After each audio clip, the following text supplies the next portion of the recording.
भिवंडी शहर तसेच ग्रामीण भागात मुसळधार पावसाला सुरुवात झाली आहे। रात्रीपासून पावसाची रिपरिप बसून दुपारनंतर पावसाने जोर धरलेला आहे।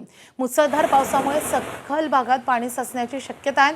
मुंबई नाशिक हायवे तसेच शहरातील वाहतूकही मंदावली आहे। बळीराजाला ज्या पावसाची अपेक्षा होती त्या पावसाला सुरुवात झाल्याने शेतीच्या कामाला सुरुवात झाली आहे। पावसाचा जोर कायम राहिल्यास सखल भागात पाणी साचण्याची दाट शक्यता व्यक्त होती आहे।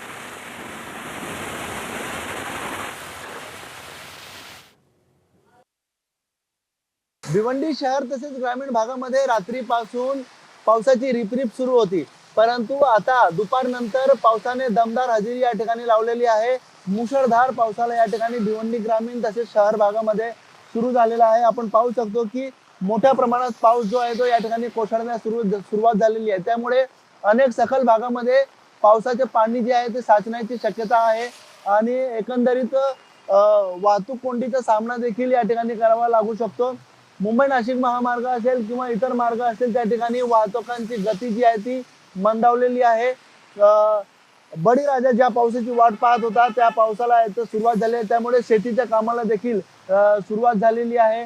दुसरीकडे भिवंडी शहरातील अनेक सखल भागामध्ये पाणी साचण्याची शक्यता निर्माण झालेली आहे। अशाच पद्धतीने जर पावसाचा जोर कायम राहिला तर इतर भागामध्ये देखील पाणी साचण्याची शक्यता आहे। अनिल वर्मा, एबीपी माझा, भिवंडी। एबीपी माझा, उघडा डोळे बघा नीट।